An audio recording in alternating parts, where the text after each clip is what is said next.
ഓം നമോ നാരായണായ. ഓം നമോ ഭഗവതേ വാസുദേവായ. ഇന്ന് പറയാൻ പോകുന്നത് ഗുരുവായൂർ ഏകാദശി ഈ വരുന്ന ഡിസംബർ 1-ാം തീയതി 2025 ഗുരുവായൂർ ഏകാദശിയാണ്. ഈ ഒരു ദിവസം കൊണ്ട് തന്നെ ഭഗവാനെ ഭജിച്ചാൽ ജീവിതം മുഴുവനും സമ്പത്തും പുണ്യവും ആ വിഷ്ണു ഭഗവാന്റെ ആ വിഷ്ണുപാദം പോകുവാനും സാധിക്കും എന്നുള്ളതാണ്. വിഷ്ണുപാദത്തിൽ എത്താനും സാധിക്കും എന്നുള്ളതാണ്. അപ്പോൾ ഈ ദിവസം ഒറ്റ ദിവസം കൊണ്ട് തന്നെ ഭഗവാനെ എങ്ങനെ ഭജിക്കണം, എന്തു മന്ത്രങ്ങൾ ജപിക്കണം, വ്രതം എടുക്കുന്നവർ എങ്ങനെ വ്രതം എടുക്കണം, എങ്ങനെ ഭഗവാന്റെ അനുഗ്രഹം നേടാം, അത് ഞാൻ അതീവ രഹസ്യമായ ഒരു കാര്യം ഇതിൻ്റെ അത് പറയുന്നുണ്ട്. അത് എൻ്റെ ഒരു അനുഭവത്തിൻ്റെ അടിസ്ഥാനത്തിലാണ് പറയുന്നത്. അത് എപ്പം പറയാൻ പറ്റുമെന്ന് എനിക്കറിയില്ല. ഞാനിങ്ങനെ വിശദീകരിച്ച് വന്ന് ചിലപ്പോൾ ഒരു ഇടഭാഗമാകുമ്പോഴായിരിക്കും, ചിലപ്പോൾ അവസാനമായിരിക്കും, ചിലപ്പോൾ അവസാന ഭാഗത്തിന് തൊട്ട് മുമ്പായിരിക്കും. എന്തായാലും ഒരു അതീവ രഹസ്യമായ ഒരു കാര്യം പറയുന്നുണ്ട്. നിങ്ങൾക്ക് ഉറപ്പായിട്ടും ഈ ഏകാദശി നിങ്ങളുടെ ജീവിതത്തിൽ ഭഗവാന്റെ അനുഗ്രഹം ഉറപ്പായിട്ടും കിട്ടുന്ന ഒരു രഹസ്യവിദ്യ പറഞ്ഞു തരുന്നുണ്ട്. അത് നിങ്ങൾ കാണണം. അതുകൊണ്ടാണ് ആദ്യം പറഞ്ഞത്. കാണാതെ പോകരുത്, അറിയാതെ പോകരുത്, അതുകൊണ്ട് പറഞ്ഞതാണ്. അപ്പോൾ അത് ഞാൻ വിശദമായിട്ട് പറഞ്ഞു തരുന്നുണ്ട്. എല്ലാം മുഴുവൻ കേൾക്കുക. നിങ്ങളുടെ ജീവിതത്തിൽ എല്ലാ അനുഗ്രഹങ്ങളും ഉണ്ടായി വരും. ഈ ഒരു ഏകാദശിയെക്കുറിച്ചൊരു വീഡിയോ ചെയ്യാൻ എനിക്ക് സാധിച്ചതിന് ഞാൻ ഭഗവാനോട് നന്ദി പറയുന്നു. കാരണം കുറച്ച് ദിവസങ്ങളായിട്ട് പനി, ചുമ, ബുദ്ധിമുട്ടൊക്കെ ആയിട്ട് സംസാരിക്കാൻ പോലും ബുദ്ധിമുട്ടായിട്ട് ഞാൻ ഇരിക്കുകയായിരുന്നു. ഇപ്പം എല്ലാം കുറഞ്ഞു വന്നു, വലിയ കുഴപ്പമില്ലാതെ വന്നു. ഈ അവസരത്തിലാണ് ഭഗവാന്റെ ഒരു വീഡിയോ ചെയ്യാമെന്ന് വിചാരിക്കുന്നത്. അപ്പോൾ ഇതിനെനിക്കൊരു അവസരം നൽകിയതിന് ഭഗവാനോട് ഞാൻ നന്ദി പറയുന്നു. ഭഗവാനെക്കുറിച്ച് എത്ര പറഞ്ഞാലും, ഭഗവാൻ വിഷ്ണുവിനെക്കുറിച്ച് എത്ര പറഞ്ഞാലും തീരത്തില്ല. എങ്കിലും എനിക്കറിയാവുന്ന പോലെ ഞാൻ ചില രഹസ്യങ്ങൾ, അല്ലെ നിങ്ങളുടെ ജീവിതം മാറ്റുന്ന ചില കാര്യങ്ങൾ ഉറപ്പായിട്ടും പറഞ്ഞു തരാം. അത് ഉറപ്പായിട്ടും ജീവിതം മാറ്റിയിരിക്കും, അതിനകത്ത് ഒരു സംശയം വേണ്ട. അപ്പം ഗുരുവായൂർ ഏകാദശിയാണ് ഈ വരുന്ന ഡിസംബർ 1, 2025. എന്താണ് ഗുരുവായൂർ ഏകാദശിയുടെ പ്രാധാന്യം? എല്ലാ മാസവും ഏകാദശിയുണ്ട്, അല്ലേ? എല്ലാ മാസവും ഉണ്ട്. കറുത്തപക്ഷ ഏകാദശിയുണ്ട്, വെളുത്തപക്ഷ ഏകാദശിയുണ്ട്. ആ മേടമുണ്ട്, ഇടവുണ്ട്, മിഥുനമുണ്ട്, എല്ലാം ഉണ്ട്. എന്താണ് ഈ ഗുരുവായൂർ ഏകാദശിയുടെ പ്രത്യേകത? അത് വൃശ്ചിക മാസത്തിലാണ്. വൃശ്ചിക മാസത്തിലെ ശുക്ലപക്ഷ ഏകാദശിയാണ്. ഈ ശുക്ലപക്ഷ ഏകാദശി ഭഗവാന്റെ വിഷ്ണു പ്രീതിക്ക് ഏറ്റവും നല്ലതാണ്. ശുക്ലപക്ഷ ഏകാദശി, വൃശ്ചിക മാസത്തിലെ ശുക്ലപക്ഷ ഏകാദശിയുടെ പ്രാധാന്യം എന്താണ്? ആ ദിവസമാണ് ദേവഗുരുവായ ബൃഹസ്പതിയും വായു ഭഗവാനും കൂടെ ഗുരുവായൂർ പ്രതിഷ്ഠ നടത്തിയെന്നാണ് വിശ്വസിക്കപ്പെടുന്നത്.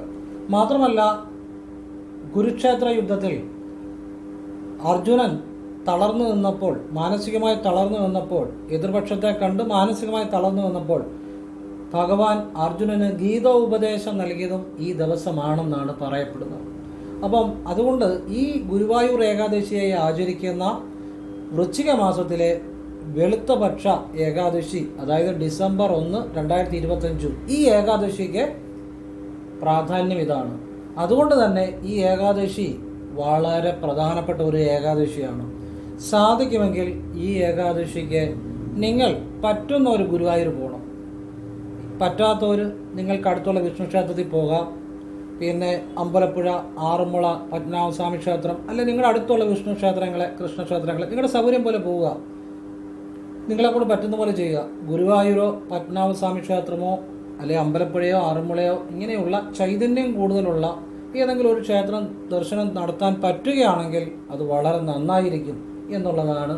അതുപോലെ തിരുനെല്ലി, ഇതുപോലുള്ള ഏതെങ്കിലും ക്ഷേത്രങ്ങൾ നിങ്ങളുടെ അടുത്തുള്ളതാണെങ്കിൽ, അല്ലെങ്കിൽ നിങ്ങൾക്ക് പോകാൻ പറ്റുന്നതാണെങ്കിൽ ഈ ഏകാദശി ദിവസം ഇതുപോലെ ഏതെങ്കിലും പുണ്യക്ഷേത്രങ്ങളിൽ ദർശനം നടത്താൻ പറ്റുകയാണെങ്കിൽ കോടി പുണ്യം. ഇനി അതിന് പറ്റാത്തവർ നമ്മൾ അടുത്തുള്ള ക്ഷേത്രത്തിൽ പോവുക. അതിനും പറ്റാത്ത ഗൾഫിലൊക്കെ ഉള്ളവരാണെങ്കിലും അവരാ ഇരിക്കുന്നിടത്തിരുന്ന് ഭഗവാനെ, ആ ഗുരുവായൂരാണെന്നുള്ള മനസ്സ് ഗുരുവായൂർ പോകണം. ആ സങ്കല്പത്തിൽ ഭഗവാനെ ഭജിച്ച് ഞാൻ ഈ പറയുന്ന രീതിയിലുള്ള നാമങ്ങളൊക്കെ ജപിച്ചാൽ എല്ലാവർക്കും തീർച്ചയായിട്ടും ഭഗവാന്റെ അനുഗ്രഹം കിട്ടും. ഒരു സംശയവും വേണ്ട. ഈ ഗുരുവായൂർ ഏകാദശിയുടെ ഈ ദിവസം, ഒരു ദിവസം കൊണ്ട് തന്നെ ഭഗവാനെ ഈ പറയുന്ന രീതിയിൽ ചില കാര്യങ്ങൾ ചെയ്ത് ഭജിച്ചാൽ, ഞാനതെല്ലാം പറഞ്ഞുതരാം, ജീവിതം മുഴുവൻ സമ്പത്തും പുണ്യവും ഉണ്ടായി വരുമെന്നുള്ളതാണ്. ഒന്ന് ആലോചിച്ച് നോക്കി, ഒറ്റ ദിവസം കൊണ്ട് ഭജനം കൊണ്ട് തന്നെ ജീവിതം മുഴുവൻ സമ്പത്തും പുണ്യവും ഉണ്ടാകുമെങ്കിൽ ആ ദിവസം എത്ര ശ്രേഷ്ഠമായിരിക്കും എന്ന് ആലോചിച്ച് നോക്കുക. അതുകൊണ്ട് തന്നെയാണ് ആ ദിവസം പറ്റുമെങ്കിൽ ഗുരുവായൂർ പോകാൻ പറഞ്ഞതിൻ്റെ കാര്യം. പക്ഷെ അന്നോട് ഭയങ്കര തിരക്കായിരിക്കും. പറ്റുന്നവർ ചെയ്താൽ മതി, ഇല്ലാത്തൊരു വീട്ടിൽ ഇരുന്നുകൊണ്ട് ഭജിച്ചാലും കുഴപ്പമില്ല, അടുത്തുള്ള കൃഷ്ണക്ഷേത്രത്തിലോ വിഷ്ണുക്ഷേത്രത്തിൽ പോയാലും കുഴപ്പമില്ല. എല്ലാ രീതികളും ഞാൻ പറഞ്ഞുതരാം, എങ്ങനെ വേണമെങ്കിലും ഭഗവാനെ ഭജിക്കാം. നിങ്ങളുടെ ഹൃദയത്തിൽ ഭഗവാൻ ഉണ്ടെങ്കിൽ നിങ്ങൾ എവിടെ ഇരുന്ന് ഭജിച്ചാലും അത് ഭഗവാൻ കേൾക്കും. അതിൻ്റെ രഹസ്യം ഞാൻ പറഞ്ഞു തരുന്നുണ്ട്. അതുകൊണ്ട് ആ വീഡിയോ മുഴുവൻ കാണണമെന്ന് പറഞ്ഞു കേട്ടോ. ആ രഹസ്യം പറഞ്ഞാൽ നിങ്ങൾ എവിടെ ഇരുന്ന് ഭഗവാനെ വിളിച്ചാലും ആ വിളി ഭഗവാൻ കേൾക്കും, കേട്ടിരിക്കും. ഞാൻ ആ ഒരു വിദ്യ പറഞ്ഞു തരുന്നുണ്ട്. അപ്പോൾ അത് പറഞ്ഞു തരുന്നതിന് മുമ്പ് ഈ ഏകാദശിയുടെ ചില അത്യാവശ്യമുള്ള കാര്യങ്ങൾ പറഞ്ഞിട്ട് അതിലേക്ക് വരാം. അതായത് സർവ പാപങ്ങളും തീരുമെന്നുള്ളതാണ് ഏകാദശി വ്രതമെടുത്താൽ. സർവ പാപങ്ങളും തീരുമെന്നുള്ളതാണ്. മാത്രമല്ല സമ്പത്തും പുണ്യവും കുടുംബൈശ്വര്യവും എല്ലാം കിട്ടുമെന്നുള്ളതാണ്. പിതൃപ്രീതി ഉണ്ടായി വരുമെന്നുള്ളതാണ്. ഈ പിതൃപ്രീതി ഇല്ലാത്തതാണ് പല കുടുംബങ്ങളിലും ആ കുടുംബക്ഷയത്തിന്, കുടുംബങ്ങൾ നശിക്കാനും, മക്കളാണേലും നല്ലൊരു വിദ്യാഭ്യാസം ഉണ്ടെങ്കിൽ പോലും ജോലിയില്ലാതെ, പിന്നെ അതുപോലെ വിവാഹങ്ങൾ നടക്കാതെ, അതുപോലെ കടങ്ങൾ കയറി ബുദ്ധിമുട്ടുക, അതുപോലെ ദാരിദ്ര്യം, ഇങ്ങനെയൊക്കെ ഈ പിതൃപ്രീതി ഇല്ലാത്തത് കൊണ്ടുണ്ടാകുന്ന പല കാര്യങ്ങളുമുണ്ട്. അപ്പം പിതൃപ്രീതി കൈവരും. ഭഗവാൻ വിഷ്ണുവിൻ്റെ അനുഗ്രഹം പൂർണ്ണമായിട്ട് കിട്ടുമെന്നുള്ളതാണ് ഏറ്റവും വലിയൊരു അനുഗ്രഹം, ഈ ദിവസത്തിൻ്റെ പ്രത്യേകത. പിന്നെ ഇഹലോകത്തിലും പരലോകത്തിലും ആ ഭഗവാന്റെ അനുഗ്രഹം ഉണ്ടാകും. നമുക്ക് ഇഹലോക സുഖവും പരലോക സുഖവും ഉണ്ടായി വരുമെന്നുള്ളതാണ് ഈ ഒരൊറ്റ ദിവസത്തെ ഭജനം കൊണ്ട് തന്നെ. എന്ന് വെച്ച് കഴിഞ്ഞാൽ അതെങ്ങനെ ചെയ്യണമെന്ന് ഞാൻ പറഞ്ഞുതരാം. അതിനൊക്കെ ഓരോ രീതികളുണ്ട്. അപ്പോൾ നമ്മൾ ഈ ഏകാദശി ഉപവാസം എടുക്കേണ്ടവർക്ക് എടുക്കാം, അത് അവനവൻ്റെ ഇഷ്ടം. ഞാൻ കൂടുതലും എൻ്റെ അഭിപ്രായം പറയുന്നത്, ഏകാദശി നിങ്ങൾ വ്രതം എടുക്കാൻ പറ്റുന്നവർ, ഉപവാസം എടുക്കാൻ പറ്റുന്നവർ എടുക്കുക. അവനവൻ്റെ ആരോഗ്യസ്ഥിതിയും സാഹചര്യം അറിഞ്ഞ് അവനവൻ്റെ ഇഷ്ടം പോലെ ചെയ്യാം, നല്ലത് തന്നെയാണ്. ഇനി അതിന് പറ്റാത്തവർ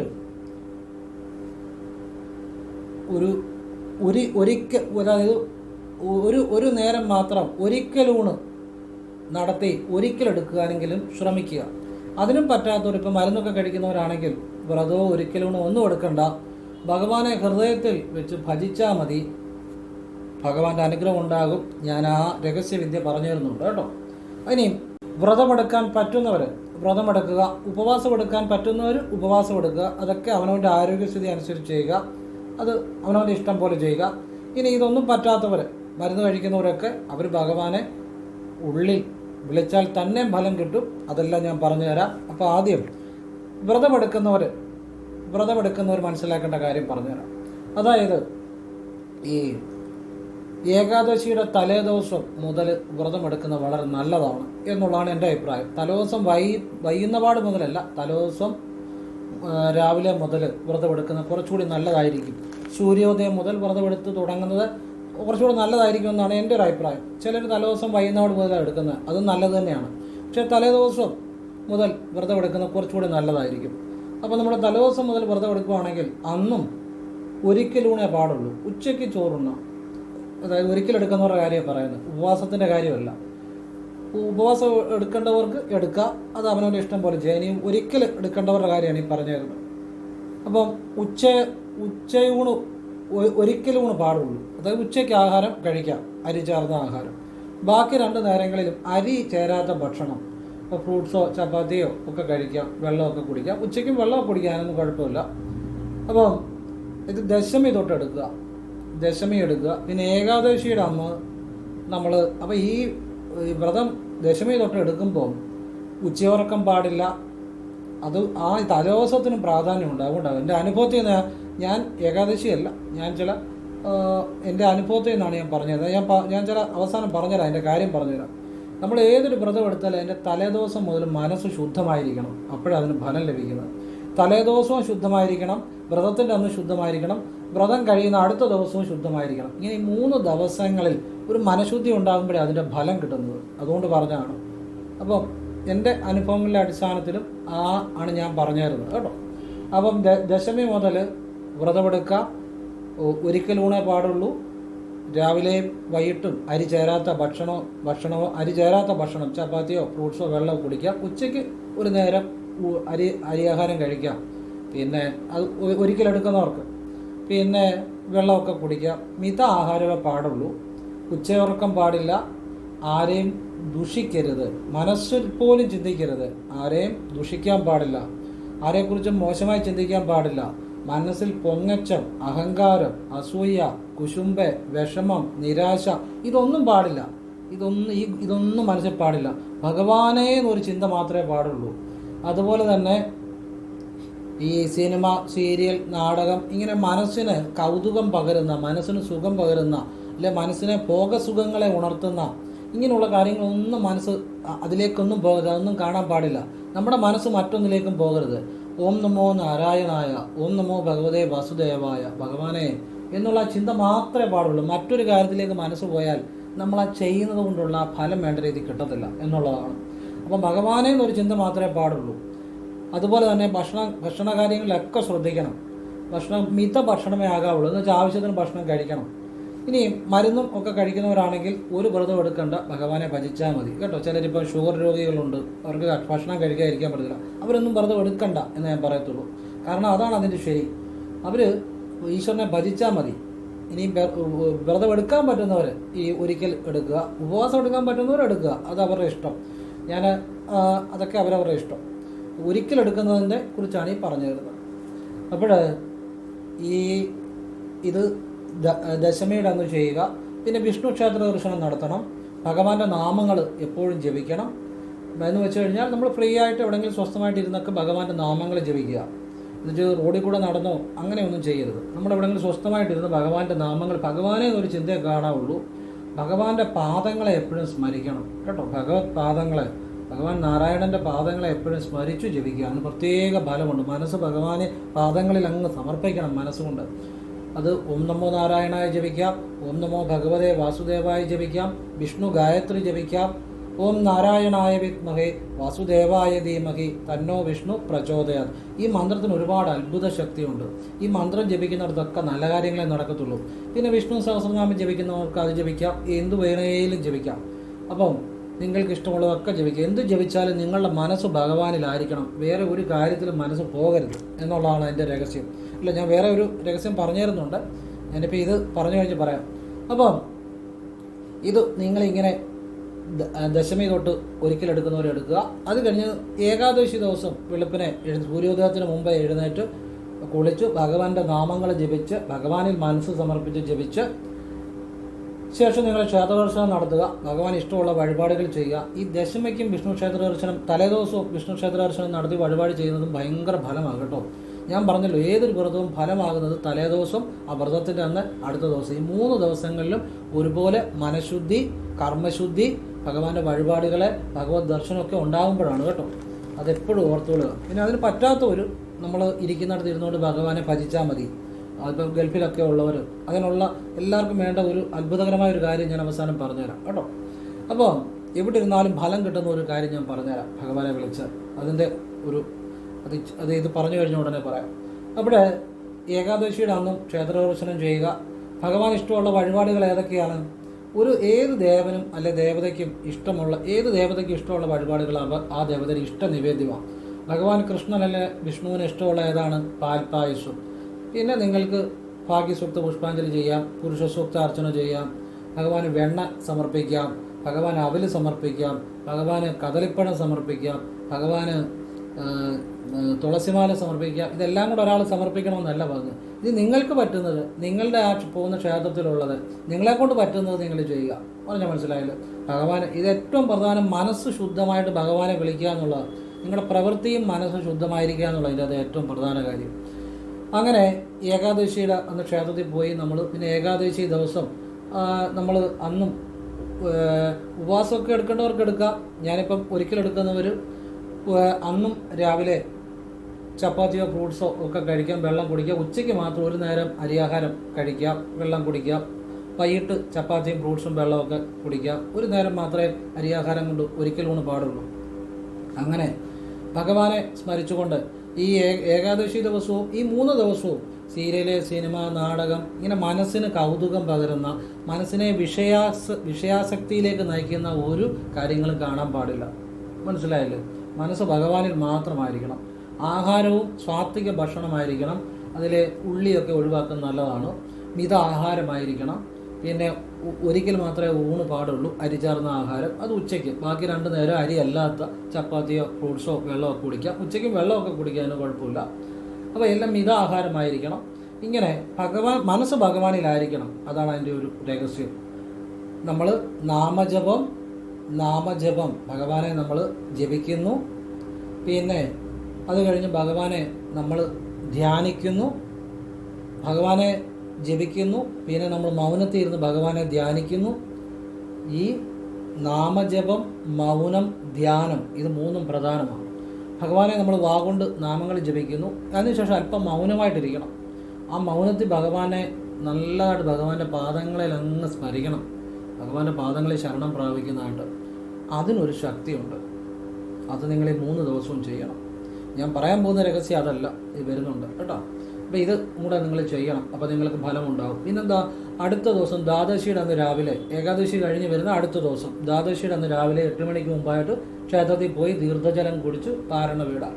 ഇനിയും ഇതൊന്നും സാധിക്കാതിരിപ്പം ഗൾഫിലൊക്കെ ഇരിക്കുന്നവരാണെങ്കിൽ അവർ ആ ഭഗവാനെ പിന്നെ വൈകുണ്ഠം സങ്കല്പിച്ച്, അല്ലെങ്കിൽ ഗുരുവായൂരമ്പലം സങ്കല്പിച്ച് മനസ്സുകൊണ്ട് സങ്കല്പിച്ച് ഈ 3 ദിവസങ്ങൾ നിങ്ങളെക്കൊണ്ട് പറ്റുന്ന രീതിയിൽ ഭഗവാനെ വിളിച്ച് ഭഗവാനെ നാമം ചൊല്ലി മനസ്സ് ശുദ്ധമായിട്ട് നിങ്ങൾ വിളിച്ചു കഴിഞ്ഞാൽ നിങ്ങൾക്കും ഫലമുണ്ടാകും. ഇനിയും അങ്ങനെ നിങ്ങൾ ഒരു വ്രതം പോലെ അല്ലെങ്കിൽ ഒരിക്കലായിട്ട് എടുക്കുന്നുണ്ടെങ്കിൽ, ഇപ്പം ക്ഷേത്രത്തിൽ പോകാൻ പറ്റാത്തവരാണെങ്കിൽ ദ്വാദശിയുടെ അന്ന്, ഏകാദശി കഴിഞ്ഞ് വരുന്ന അടുത്ത ദിവസം ഒരു രാവിലെ 8 മണിക്ക് മുമ്പായിട്ട് അല്പം വെള്ളമെടുത്ത് ഓം നമോ നാരായണായ 12 തവണ ജപിച്ച് കുടിച്ചിട്ട് പാരണ വീടാം. ക്ഷേത്രത്തിൽ പോകാൻ പറ്റാത്തവർക്ക്, ഇപ്പം ഗൾഫിലുമൊക്കെ ഉള്ളവരാണ്, അല്ലെങ്കിൽ ക്ഷേത്രത്തിൽ പോകാൻ പറ്റാത്തവരാണ്, അവരും ദശമി മുതലേ വ്രതം എടുക്കാൻ ശ്രമിക്കണം. ഒരിക്കലെടുക്കാൻ ശ്രമിക്കണം. ഒരിക്കലെടുക്കുന്നൊരു കാര്യമാണ് പറഞ്ഞു. അപ്പോൾ അത് ഫലമാണ്.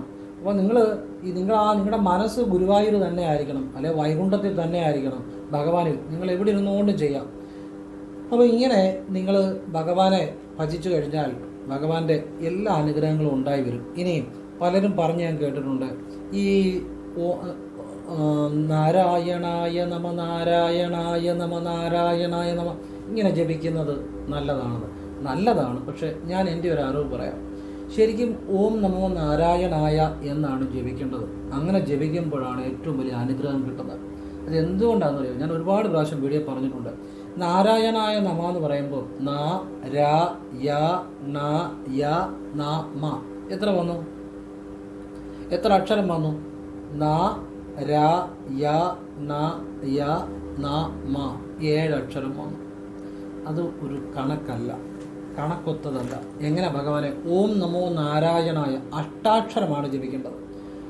ഓം നാ മോ നാ രാ യ ന യ അഷ്ടാക്ഷരമാണ് ജപിക്കണം. അതിന് ശക്തിയുണ്ട്, അതിന് അത്ഭുതകരമായ ശക്തിയുണ്ട്.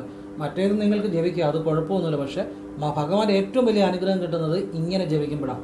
ഓം നമോ നാരായണായ അത് 8 അക്ഷരം വരുന്നുണ്ട്. ഈ അഷ്ടാക്ഷരത്തിന് ശക്തി മാത്രമല്ല, അതിനകത്ത് ഓംകാരം ചേർന്നാണ് ഈ അഷ്ടാക്ഷരം വരുന്നത്.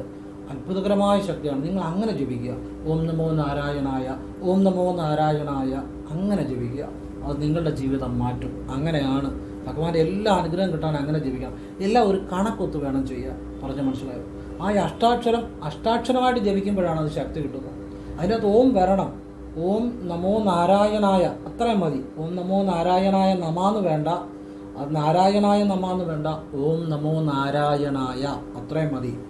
ഇങ്ങനെ നിങ്ങൾ ജപിക്കണം. പിന്നെ ഓം നമോ ഭഗവതേ വാസുദേവായ ഭഗവാന്റെ ഏറ്റവും വലിയ അനുഗ്രഹം കിട്ടുന്ന ഒരു നാമമാണ്. അതായത് ധ്രുവൻ ഭഗവാനെ പ്രത്യക്ഷപ്പെടുത്തിയൊരു മന്ത്രമാണ്. നാരദനാണ് ധ്രുവൻ ഈ മന്ത്രം ഉപദേശിക്കുന്നത്. ഭഗവാനെ പ്രത്യക്ഷനാക്കിയൊരു മന്ത്രമായി ഈ ഓം നമോ ഭഗവതേ വാസുദേവായ. നമ്മുടെ എല്ലാ പാപങ്ങളും ശമിക്കും, എല്ലാ പാപങ്ങളും ഇല്ലാതാകും. ഭഗവാന്റെ ദർശനം, ഭഗവാന്റെ അനുഭവം ഉണ്ടാകുന്ന ഒരു മന്ത്രമാണ്. അപ്പം ധ്രുവന്റെ ഭക്തി നമുക്ക് ഉണ്ടെങ്കിൽ അതുപോലെ അനുഭവമാകും. എങ്കിലും നമുക്ക് ഭഗവാന്റെ അനുഭവം ഉണ്ടാകും, അനുഗ്രഹം ഉണ്ടാകും. ഓം നമോ ഭഗവതേ വാസുദേവായ ഈ മന്ത്രം ജപിക്കുന്നവരെ ഭഗവത് പാദം പോകുമെന്ന് തന്നെയാണ്, യാതൊരു സംശയം വേണ്ട. ഭഗവാനോടുള്ള ഭക്തിയോടെ, വിശ്വാസത്തോടെ, കർമ്മശുദ്ധിയോടെ, മനഃശുദ്ധിയോടെ ജപിക്കുമ്പോൾ അപ്പം ഈ മന്ത്രം ജപിക്കാം. പിന്നെ വിഷ്ണു ഗായത്രി ജപിക്കാം. ഞാൻ പറഞ്ഞല്ലോ, ഓം നാരായണായ വിദ്മഹേ വാസുദേവായ ധീമഹി തന്നോ വിഷ്ണു പ്രചോദയം ഇത് ഈ 3 ദിവസവും ജപിക്കുക. ഏകാദശിയുടെ തലേന്നും ഏകാദശിയുടെ അന്നും ഏകാദശി കഴിഞ്ഞ ദിവസം ഈ 3 ദിവസം ഒരുപോലെ പ്രാധാന്യമായിട്ട് നിങ്ങൾ പിന്നെ ഒരുപാട് പ്രാധാന്യമായിട്ട് നിങ്ങളത് അനുഷ്ഠിക്കണം. ഏകാദശി കഴിഞ്ഞ് വരുന്ന പാരണ വീടിയാൽ പോലും ആ ദിവസവും നിങ്ങളൊരു ആ വ്രതം പോലെ തന്നെ ഒരിക്കലൂണ് ചെയ്യണം.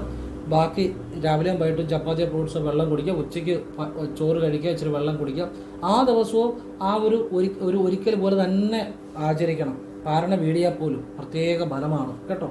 ഈ 3 ദിവസങ്ങളിൽ ആ ഭഗവാനോട് ചേർന്ന് മനസ്സ് നിൽക്കുമ്പോഴാണ് ശരിക്കും ഭഗവാന്റെ അനുഗ്രഹം അതുപോലെ നിങ്ങൾക്ക് കിട്ടുമെന്നുള്ളതാണ്. ഇത് എൻ്റെ ഒരു അനുഭവങ്ങളും അറിവിൻ്റെ അടിസ്ഥാനത്തിൽ പറയുന്നതാണ്. നിങ്ങൾക്ക് ഇഷ്ടമുണ്ടെങ്കിൽ ഇതൊക്കെ നിങ്ങളുടെ ഇഷ്ടം പോലെ ചെയ്യാം, നിങ്ങൾക്ക് ഇഷ്ടമുള്ളത് ചെയ്യാം, നിങ്ങൾക്ക് സ്വീകരിക്കാതിരിക്കാം, അതൊക്കെ നിങ്ങളുടെ ഭാഗം. എനിക്ക് ശരിയെന്ന് തോന്നിയ സത്യസന്ധമായ കാര്യങ്ങൾ ഹൃദയത്തിൽ നിന്ന് പറഞ്ഞു തരികയാണ്. ഞാനൊരു ശിവയോഗിയാണ്, എനിക്കറിയാം ശിവനും വിഷ്ണു എല്ലാം ഒന്ന് തന്നെയാണ്. ഭഗവാനെ ഞാൻ അതേ ഭക്തിയോടെ വിശ്വാസത്തോടുകൂടി തന്നെയാണ് ഭഗവാന്റെയും കാര്യം പറഞ്ഞു തരുന്നത്. അതേ ഭക്തിയോടുകൂടി തന്നെ നാരായണൻ്റെ കാര്യങ്ങൾ പറഞ്ഞു തരുന്നത്. എല്ലാവർക്കും ഭഗവാന്റെ അനുഗ്രഹം ഉണ്ടാകണം, ഭഗവാനെ എല്ലാവരും അറിയണം, ഭഗവാൻ നിങ്ങളുടെ എല്ലാം ജീവിതം മാറണം, ഭഗവാന്റെ ഭഗവത് അനുഭവം ഉണ്ടാകണം, ഭഗവത് പാദം പോകണം എന്ന ഒരൊറ്റ ഒരു പ്രാർത്ഥനയിലാണ് പറഞ്ഞു തരുന്നത് കേട്ടോ. അതുകൊണ്ടാണ് ഇത്രയും ഇതായിട്ട് പറഞ്ഞു തരുന്നത്. അപ്പോൾ അതുകൊണ്ട് തന്നെ ഈ വീഡിയോ ഒക്കെ ചിലപ്പോൾ അധികം ആളുകൾ കണ്ടെന്ന് വരത്തില്ല. കാരണം നല്ല കാര്യങ്ങൾ പൊതുവെ ആളുകൾ കാണാറില്ലല്ലോ. കാണുന്നവർ കണ്ടാൽ മതി, അവർക്ക് അതിൻ്റെ അനുഗ്രഹം കിട്ടും. അപ്പം ഇങ്ങനെ നിങ്ങൾ നാമങ്ങൾ ജപിക്കുക, നല്ലതാണ് കേട്ടോ. അപ്പം ഇനി ഒരു കാര്യം കൂടെ ഞാൻ പറയാം. ഒരു നാമം കൂടുതലായിട്ട് ജപിക്കണം. അതായത് ഓം നമോ നാരായണായോ ഓം നമോ ഭഗവതേ വാസുദേവായോ അതിലേതെങ്കിലും ഒരു നാമം കൂടുതലായിട്ട് ജപിക്കണം. അല്ലെങ്കിൽ വിഷ്ണു ഗായത്രിയോ, നമ്മളെല്ലാ നാമങ്ങളും നമ്മളെ പറ്റുന്നതുകൊണ്ട് ആവശ്യമുള്ളവർ ജപിക്കുക. പക്ഷെ ഒരു നാമം കൂടുതലായിട്ട് ജപിക്കണം ഈ 3 ദിവസവും. അവിടെയാണ് ജീവിതം മാറി മറിയുന്നത്. ഒരു നാമം കൂടുതലായിട്ട് ചൊല്ലുമ്പോൾ നമ്മൾക്ക് ആ ഒരു ഭഗവത് പ്രീതി പെട്ടെന്ന് കിട്ടുമെന്നുള്ളതാണ്. ഒരു നാമം ഇപ്പോൾ ഓം നമോ ഭഗവതേ വാസുദേവയാണ്, അത് കൂടുതൽ ജപിക്കണം. അല്ലെ നിങ്ങളിപ്പോൾ ഓം നമോ നാരായണായ ജപിക്കണം, അത് കൂടുതൽ ജപിക്കണം. അല്ലെ വിഷ്ണു ഗായത്രിയാണെങ്കിൽ അത് കൂടുതൽ ജപിക്കണം.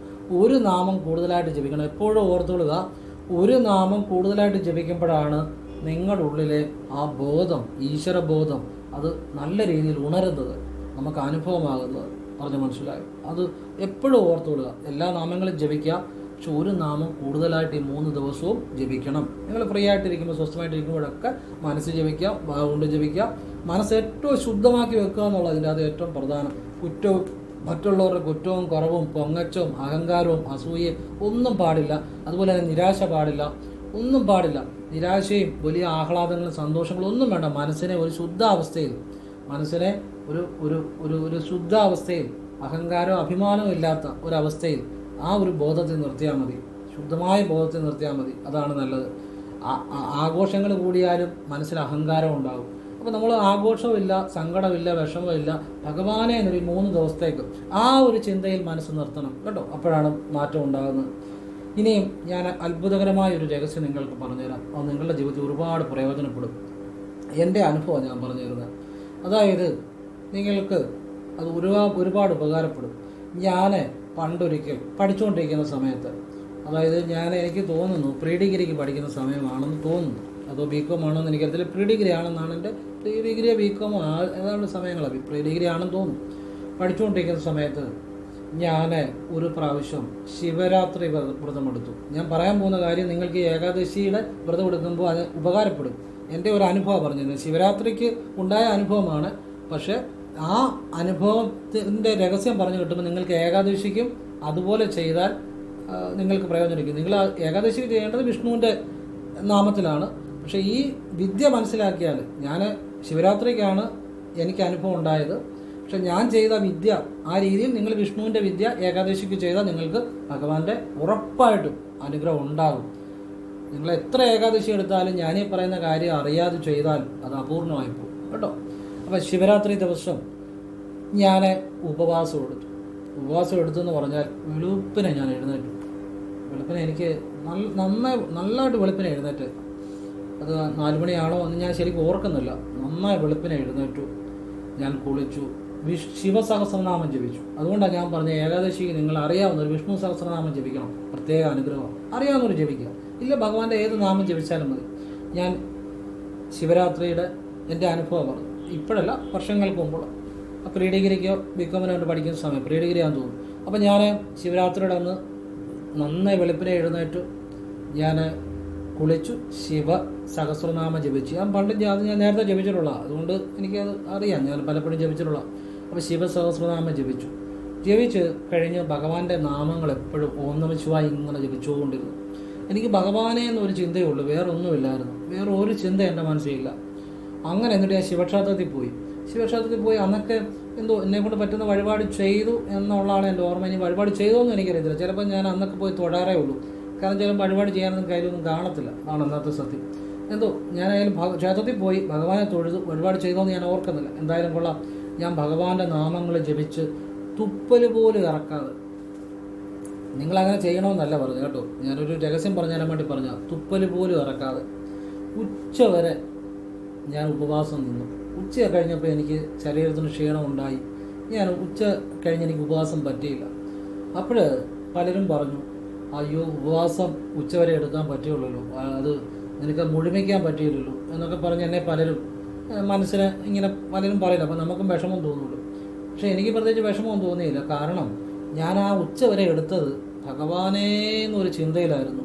എനിക്ക് അതുപോലെ ഭക്തിയോടെ ഞാൻ എടുത്തത്. അതുകൊണ്ട് എനിക്കതിനകത്ത് ആളുകൾ പറഞ്ഞിട്ടും എനിക്ക് വലിയ വിഷമമൊന്നും തോന്നിയില്ല. പിന്നെ എൻ്റെ കൂട്ടത്തിൽ വ്രതം എടുത്തവരുണ്ടായിരുന്നു ഉപവാസം. അവർ പിറ്റേ ദിവസം അന്ന് രാത്രി ഉറക്കളച്ച് പിറ്റേ ദിവസം രാവിലെ ക്ഷേത്രത്തിൽ പോയി തീർത്ഥജലം മേടിച്ച ശിവരാത്രി വ്രതം അവസാനിപ്പിച്ചു. അവർ ആ കണക്കിനാണ് ചെയ്തത്. പക്ഷെ ഞാൻ ചെയ്തത് കണക്കൊന്നും നോക്കിയാൽ ഉച്ചയായപ്പോൾ എനിക്ക് ശരീരത്തിൽ ക്ഷീണം വന്നു, ഞാൻ അങ്ങ് നിർത്തി ഭഗവാനോട് പറഞ്ഞിട്ട്. പക്ഷേ ഈ കണക്കിനെടുത്തവർ, ഞാൻ വേറെ ഒന്നും കൊണ്ടല്ല പറയുന്നത്, എൻ്റെ മനസ്സിൽ തോന്നിയൊരു സത്യമായ കാര്യമാണ്, ഹൃദയശുദ്ധിയോട് കൂടിയാണ് പറഞ്ഞത്. ഈ കണക്കിനെടുത്തവർ ഇങ്ങനെ ഈ ശിവരാത്രി വ്രതം അന്ന് ഉപവാസം മുഴുവൻ എടുത്തവർ രാത്രിയൊക്കെ ഉറക്കളച്ച് ശിവക്ഷേത്രത്തിൽ പോയി 12 മണിക്കത്തെ പൂജയൊക്കെ കണ്ട് പിറ്റേ ദിവസം രാവിലെ ക്ഷേത്രത്തിലെ തീർത്ഥം മേടിച്ച് വ്രതം അവസാനിപ്പിച്ചവർ, അവരെക്കാൾ എനിക്ക് ശിവാനുഭവം ഉണ്ടായി. അതെന്തുകൊണ്ടാണെന്നറിയാമോ? നിങ്ങൾ ഒരു സെക്കൻഡെങ്കിലും ഭഗവാനെ മറ്റൊരു ചിന്തയില്ലാതെ ആ ശുദ്ധ മനസ്സോടെ വിളിച്ചു കഴിഞ്ഞാൽ അത് മതി. ഭഗവാൻ നിങ്ങൾക്ക് നിങ്ങളിൽ ഭഗവാൻ എല്ലാ അനുഗ്രഹവും ഉണ്ടാകും, ഭഗവത് അനുഭവം ഉണ്ടാകും. എനിക്ക് ശിവന്റെ അനുഭവം ഉണ്ടായെങ്കിൽ നിങ്ങൾ ഈ ഏകാദശിക്ക് ഒരു സെക്കൻഡെങ്കിലും നിങ്ങൾ ഭഗവാനെ അതുപോലെ സത്യസന്ധമായി കർമ്മശുദ്ധിയോടെ വേറൊരു ചിന്തയില്ലാതെ നിങ്ങൾ ഭജിച്ചാൽ, ഒരു സെക്കൻഡ് പോലും വിളിച്ചാൽ ഭഗവാൻ നിങ്ങൾക്കെല്ലാം തരും. അത് ഈ കണക്കിലൊക്കെ ഒരുപാട് ചെയ്യുന്നതിലോ ഒരുപാട് മന്ത്രം ജപിക്കുന്നതിലോ ഒരുപാട് യാത്ര ചെയ്യുന്നതിലോ അതൊക്കെ നല്ലത് തന്നെയാണ്. പക്ഷെ അതിലൊന്നുമല്ല കാര്യം. നിങ്ങൾ ഒരു സെക്കൻഡെങ്കിലും ഭഗവാനെ എന്ന് നിങ്ങൾ ആ ഉള്ളിൽ നിന്ന് മനഃശുദ്ധിയോടെ കർമ്മശുദ്ധിയോടെ ചിത്തശുദ്ധിയോടെ നിഷ്കളങ്കമായിട്ട് വിളിച്ചാൽ അത് മതി. നിങ്ങൾക്ക് അനുഗ്രഹം അപ്പോഴേ കിട്ടും. അത് എവിടെ ഇരുന്ന് ചെയ്താലും, വീട്ടിലിരുന്ന് ചെയ്താലും ഗൾഫിലിരുന്ന് ചെയ്താലും അമ്പലത്തിൽ ഇരുന്ന് ചെയ്താലും എവിടെ ഇരുന്ന് ചെയ്താലും, ഞാൻ സത്യമാണ് പറയുന്നത്. ഞാൻ അത് കഴിഞ്ഞ ശേഷമാണ് എനിക്ക് ശിവൻ്റെ എല്ലാ അനുഗ്രഹവും കിട്ടിയത്. അത് കഴിഞ്ഞ ശേഷം ഞാൻ ചെയ്യാത്ത ശിവവിദ്യകളില്ല. എനിക്ക് ശിവൻ്റെ ഒരുപാട് കാര്യങ്ങൾ കിട്ടി. ഇപ്പോഴും ഓരോ സെക്കൻഡിലും ഭഗവാനെ ധ്യാനിച്ചുകൊണ്ടാണ് ഞാനിരിക്കുന്നത്. അങ്ങനെ ഭഗവാന്റെ ഏറ്റവും വലിയ ആ അനുഭവങ്ങൾ എനിക്ക് കിട്ടി. ഞാൻ ഉച്ച വരെ എടുത്തുള്ളൂ. ഉച്ച കഴിഞ്ഞ് ഞാൻ നിർത്തി. നിങ്ങൾ ഓർക്കണം, എനിക്ക് ശരീരം വയ്യായിരുന്നു അതുകൊണ്ട്. പക്ഷെ അത് മതി, അതായിരുന്നു. അതുപോലെ ഭഗവാനെ എനിക്ക് വേറൊരു ചിന്തയില്ലായിരുന്നു. ഒരു ഭഗവാനെ എന്നുള്ള ആ ഒരു ഭഗവാന്റെ നാമം ഇങ്ങനെ മനസ്സിൽ ജപിച്ച് ഭഗവാനെ എന്നുള്ള ആ ഒരൊറ്റ അത് മതി, എല്ലാമായി. ഇത് ഞാൻ പറഞ്ഞാൽ എന്തിനാണെന്ന് ചോദിച്ചു കഴിഞ്ഞാൽ, നിങ്ങൾ ഉപവാസം എടുക്കണമെന്നോ ഒന്നും ഞാൻ പറയത്തില്ല. അതൊക്കെ ഉപവാസം എടുക്കുക എല്ലാവരെ കൊണ്ടൊന്നും പറ്റത്തില്ല. നിങ്ങളെ കൊണ്ട് പറ്റുന്ന പോലെ നിങ്ങൾക്ക് ഇഷ്ടമുള്ള കാര്യങ്ങൾ ചെയ്യുക, അത് നിങ്ങളുടെ ഇഷ്ടം. ഒരിക്കലെടുക്കാൻ പറ്റുന്നവർ ഒരിക്കലെടുക്കുക, ഉപവാസം എടുക്കാൻ പറ്റുന്നവർ അവനവൻ്റെ ആരോഗ്യസ്ഥിതി അനുകൂലം എങ്കിൽ എടുക്കുക, അല്ലാത്തവർ എടുക്കേണ്ട, അത് നിങ്ങളുടെ ഇഷ്ടമാണ്. ഞാൻ അതിനെക്കുറിച്ച് എടുക്കണമെന്ന് എടുക്കേണ്ടെന്ന് പറയത്തില്ല, പറ്റുന്നവർ ചെയ്യാം. പക്ഷേ ഒരു നിമിഷമെങ്കിലും നിങ്ങൾ ഈ ഏകാദശി ദിവസം ഭഗവാൻ നാരായണനെ നിങ്ങൾ മനഃശുദ്ധിയോട് ആ ഒരു കളങ്കമില്ലാതെ വിളിച്ചാൽ അത് മതി. നിങ്ങളുടെ ജീവിതം മുഴുവൻ ഭഗവാന്റെ മഹത്തായ എല്ലാ അനുഗ്രഹവും കിട്ടും. അതിനപ്പുറത്തൊരു വിദ്യയില്ല, അതിനപ്പുറത്തൊരു അറിവില്ല, അതിനപ്പുറത്തൊരു മന്ത്രമില്ല, അതിനപ്പുറത്തൊരു കാര്യമില്ല. അല്ലാതെ നിങ്ങൾ ഒരുപാട് ജപിക്കുന്നതിലോ ഒരുപാട് യാത്ര ചെയ്യുന്നതിലോ നിങ്ങൾ കണക്കൊപ്പിച്ച് ഇപ്പം പിറ്റേ ദിവസം 8 മണി വരെ നോക്കി നിന്ന് ഉടനെ തീർത്ഥം മേടിച്ച് ഇങ്ങനെ കണക്കൊപ്പിച്ച് ചെയ്യുന്നതിലൊന്നും അല്ല കാര്യം. അതൊക്കെ നല്ലത് തന്നെ, അല്ലെന്നല്ല. നിങ്ങളുടെ ഭക്തി, കർമ്മശുദ്ധി, മനഃശുദ്ധി, ഭഗവാനിൽ മനസ്സ് എത്രമാത്രം ലയിക്കുന്നു, അതിലാ കാര്യം. ഞാൻ എൻ്റെ അനുഭവം പറഞ്ഞു കേട്ടോ. ഇനിയും ഈ ഏകാദശിയുടെ നിങ്ങൾക്കെല്ലാം ഭഗവാന്റെ അനുഗ്രഹം ഉണ്ടാകട്ടെ എന്ന് പ്രാർത്ഥിക്കുന്നു. ഈ ഏകാദശിയുടെ ഐതിഹ്യം പറയുമ്പോൾ ഭഗവാൻ വിഷ്ണുവിൽ നിന്ന് ഉണ്ടായ ഏകാദശി എന്ന ദേവി മുരൻ എന്ന അസുരനെ, ദേവലോകം ആക്രമിച്ച മുരൻ എന്ന അസുരനെ വധിച്ചു അല്ലെ ഭസ്മീകരിച്ച ശേഷം ആ ദേവിക്ക് എന്ത് വേണമെന്ന് ഭഗവാൻ ചോദിക്കുമ്പോൾ വിഷ്ണുവിൽ നിന്ന് തന്നെ ഉണ്ടായ ദേവിയാണ് ഏകാദശി. തൻ്റെ പേരിൽ ഒരു വ്രതം ഉണ്ടാകണമെന്നും ആ വ്രതം പുണ്യങ്ങളിൽ വെച്ച് പുണ്യമാകണമെന്നും ആ വ്രതം അനുഷ്ഠിക്കുന്നവർക്ക് വിഷ്ണു ഭഗവാന്റെ മഹത്തായ അനുഗ്രഹങ്ങളും മഹാപാപങ്ങൾ ശമിക്കണമെന്നും മഹാപുണ്യം കിട്ടണമെന്നും ഒക്കെ ആവശ്യപ്പെട്ടു. ഭഗവാൻ അത് അനുഗ്രഹിച്ചു എന്നുള്ളതാണ് അതിൻ്റെ ഐതിഹ്യം പറയുന്നത്. അപ്പം എന്തുകൊണ്ടും ഏകാദശി ഏറ്റവും ശ്രേഷ്ഠമാണ്. നിങ്ങൾക്ക് ഹരേ രാമ രാമ രാമ ഹരേ ഹരേ, ഹരേ കൃഷ്ണ കൃഷ്ണ കൃഷ്ണ ഹരേ ഹരേ ഇതൊക്കെ ജപിക്കാം കേട്ടോ. പിന്നെ നിങ്ങൾക്ക് പറ്റുന്ന ദാനധർമ്മങ്ങൾ ചെയ്യാം. മനസ്സുകൊണ്ട് ഭഗവാനെ ലയിച്ച് ഇരിക്കുക. എന്നുവെച്ചാൽ റോഡിൽ കൂടെ നടക്കുമ്പോഴൊന്നും ഇങ്ങനെ ലയിച്ച് നടക്കണമെന്നല്ല പറഞ്ഞു. ഫ്രീ ആയിട്ട് സ്വസ്ഥമായിട്ട് എവിടെയെങ്കിലും ഇരുന്ന് ഭഗവാനെ ലയിച്ച് പ്രാർത്ഥിക്കുക. അന്ന് ഈ 3 ദിവസവും നിങ്ങളെക്കൊണ്ട് പറ്റുന്ന പോലെ ചെയ്യുക.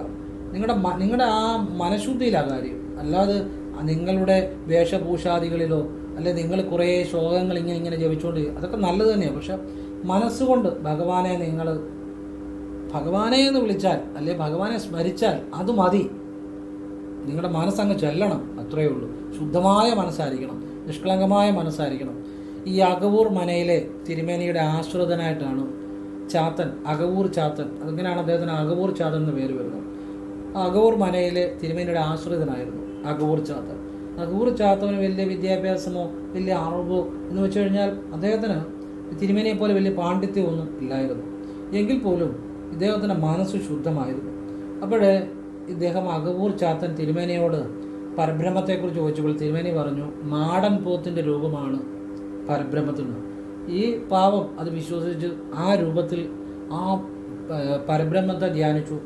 ഈ തിരുമേനിക്ക് ദർശനം കിട്ടിയില്ല. പക്ഷേ ഈ അകവൂർ ചാത്തന്, തിരുമേനിയുടെ ആശ്രിതനായ അകവൂർ ചാത്തന് പരബ്രഹ്മം മാടൻ പോത്തിൻ്റെ രൂപത്തിൽ ദർശനം നൽകി. അങ്ങനെ ഓച്ചറയിലെ ആ കഥ നിങ്ങൾക്കറിയാം. അതിൻ്റെ രഹസ്യം ഇത് തന്നെയാണ്. അറിവിലോ ജ്ഞാനത്തിലോ ഒന്നുമല്ല കാര്യം. നിങ്ങളുടെ മനഃശുദ്ധിയിലും വിശ്വാസത്തിലും ആ സമർപ്പണത്തിലുമാണ് ഈശ്വരൻ നിങ്ങളുടെ ജീവിതം മാറ്റുന്നതും നിങ്ങളെ ഈശ്വരൻ എല്ലാം നൽകുന്നതും ആ സമർപ്പണത്തിലാണ് കേട്ടോ. അതിലാണ് എന്നുവെച്ചാൽ അതെല്ലാം വേണം. ആവശ്യത്തിന് അറിവ് വേണം, ഒക്കെ നല്ലത് തന്നെ, മോശമാണെന്നല്ല പറഞ്ഞു. പക്ഷെ അതിനപ്പുറം നിങ്ങളുടെ മനഃശുദ്ധിയും നിങ്ങൾ നിഷ്കളങ്കമായിട്ട് കളങ്കമില്ലാതെ ഭഗവാനെ എന്ന് വിളിച്ച ആ ഒരൊറ്റ വിളി മതി. ഇതാണ് ഞാൻ പറഞ്ഞുതരാമെന്ന് പറഞ്ഞ രഹസ്യം. ഇത് ഭഗവാനെക്കുറിച്ച് ഇത്രയും പറയാൻ സാധിച്ചതിന് ഞാൻ ഭഗവാൻ നാരായണനോട് നന്ദി പറയുന്നു. ഭഗവാനെക്കുറിച്ചുള്ള ആ ശ്ലോകം ഒന്ന് ജപിച്ചുകൊണ്ട് നിർത്തിയേക്കാം. സാന്ദ്രാനന്ദാവബോധാത്മകമനുപമിതം കാലദേശാവദിഭ്യാം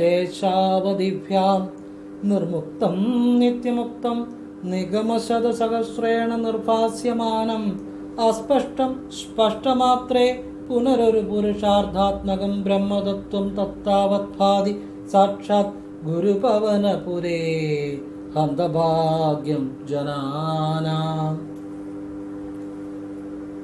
അതായത് കാലദേശങ്ങൾക്ക് അപ്പുറത്ത്, ഭഗവാന് കാലവും ദേശവും ടൈമും ഒന്നുമില്ല, എല്ലാത്തിനും അപ്പുറത്ത് ആ നിർമുക്തനും നിത്യമുക്തനുമാണ് ഭഗവാൻ. ഭഗവാൻ എല്ലാത്തിൽ നിന്നും മുക്തനാണ്, നിത്യമുക്തനുമാണ്. അങ്ങനെ ആ ബ്രഹ്മരൂപത്തിൽ പരബ്രഹ്മമായി തീർന്നിരിക്കുന്ന ഭഗവാനെ കാണുന്ന മാത്രയിൽ തന്നെ സർവപുരുഷാർത്ഥങ്ങളും ലഭിക്കുകയാണ്. ആ ഭഗവാൻ ഗുരുവായൂരിൽ വസിക്കുന്നു എന്നുള്ളത് ഹന്തഭാഗ്യം ജനാന, ഗുരുവായൂരുള്ളവരുടെ അല്ലെങ്കിൽ ഞാൻ പറയും ഭൂമിയിലുള്ളവരുടെ ഭാഗ്യമെന്നല്ലാതെ എന്തു പറയാനാണ്. അതാണ് ഭഗവാനെക്കുറിച്ചുള്ള ആ ഒരു ശ്ലോകത്തിൻ്റെ അർത്ഥം. ചുരുക്കി പറഞ്ഞതാണ്. അപ്പം ആ ഭഗവാന്റെ അനുഗ്രഹം നിങ്ങൾക്കെല്ലാം ഉണ്ടാകട്ടെ എന്ന് പ്രാർത്ഥിച്ചുകൊണ്ട് ഭഗവാനെ സ്മരിച്ചുകൊണ്ട് നിർത്തുകയാണ്. എല്ലാവർക്കും ഈ ഏകാദശി ഒരനുഭവമാകട്ടെ. ഭഗവാനെ എല്ലാവരും അറിയട്ടെ. ഇത് എല്ലാവരിലേക്ക് എത്തട്ടെ എന്നും കൂടി ഞാൻ പ്രാർത്ഥിക്കുന്നു. കാരണം നല്ല കാര്യങ്ങളാണ്, ജീവിതത്തിൽ അറിയേണ്ട കാര്യങ്ങളാണ്. നമ്മുടെ ജീവിതം മാറണമെങ്കിൽ അതും ഇതൊന്നും അറിഞ്ഞിട്ട് കാര്യമില്ല. അറിയേണ്ട കാര്യങ്ങൾ അറിയണം, ചെയ്യേണ്ട കാര്യങ്ങൾ ചെയ്യണം, ചെയ്യേണ്ട രീതിയിൽ ചെയ്യണം. അപ്പോഴേ ജീവിതം മാറത്തുള്ളൂ. അത് പ്രകൃതി നിയമമാണ്, പ്രപഞ്ച നിയമമാണ്. ചുമ്മാ എന്തെങ്കിലും ചെയ്താലോ കുറച്ച് കാര്യങ്ങൾ അറിഞ്ഞാലോ ഒന്നും നമുക്ക് ആ വലിയ മാറ്റങ്ങൾ ഉണ്ടാകത്തില്ല. അറിയേണ്ടത് അറിയേണ്ട പോലെ അറിയണം, അറിയേണ്ടതുപോലെ ചെയ്യണം. അപ്പോഴാണ് ജീവിതം മാറുന്നത്. അപ്പോഴും ആ ഒരു നിഷ്കളങ്ക ഭക്തി, അതായത് പൂന്താനത്തിന് പാണ്ഡിത്യം ഒന്നുമില്ല. അപ്പം പൂന്താനം മരപ്രഭു എന്ന് എഴുതിയപ്പോൾ, അത് വ്യാഖ്യാനം ചെയ്തപ്പോൾ, അത് മരപ്രഭു എന്നുള്ളത് വ്യാഖ്യാനിച്ചപ്പോൾ ഭഗവാൻ പറഞ്ഞു, ഭഗവാൻ മരപ്രഭുവും ആ അപരപ്രഭു രണ്ടും ഭഗവാനാണ്. എന്ന് വെച്ചാൽ കളങ്കമില്ലാത്ത ഭക്തിയാണ് യഥാർത്ഥ ജ്ഞാനം കേട്ടോ. ഇത് ഭക്തൻ ഇപ്പോൾ ഒരു തെറ്റ് പറഞ്ഞാൽ പോലും അവൻ്റെ മനസ്സിൽ കളങ്കമില്ലെങ്കിൽ അത് ഭഗവാൻ സ്വീകരിക്കും. അതാണ് സ്വീകരിക്കുന്നത്. അതാ അതിൻ്റെ അകത്ത് രസം. കുരൂരമ്മ എൻ്റെ കണ്ണാന്നേ വിളിക്കത്തുള്ളൂ. അല്ലാതെ വലിയ ശ്ലോകങ്ങളോ വലിയ മന്ത്രങ്ങളോ മാലാമന്ത്രങ്ങളോ ഒന്നുമല്ല. എൻ്റെ കണ്ണ, ആ എൻ്റെ കണ്ണാന്നുള്ളതിനകത്ത് കുരൂരമ്മയുടെ ഭക്തിയുണ്ട്, നിഷ്കളങ്കതയുണ്ട്, സ്നേഹമുണ്ട്, വാത്സല്യമുണ്ട്. എല്ലാം ആ ഒരൊറ്റ വാക്കിനകത്തുണ്ട്. കണ്ണൻ അപ്പോഴേ ഓടി വരും. കണ്ണന് വരാതിരിക്കാൻ പറ്റത്തില്ല. അതാണ് അതിൻ്റെ അകത്ത് രഹസ്യം. ആ കളങ്കമില്ലാത്ത ഭക്തിയാണ്, ആ വിശ്വാസമാണ് നമ്മളെ ഈശ്വരനെയും ഭഗവാനെയും ഭക്തനെയും ഒന്നിപ്പിക്കുന്ന ആ രഹസ്യം കേട്ടോ. അപ്പം അതറിയുക, അതാണ് രഹസ്യം. അത് പറയാൻ വേണ്ടിയാണ് ഇത്രയും പറഞ്ഞത്. എല്ലാവരെയും ഈശ്വരൻ അനുഗ്രഹിക്കട്ടെ.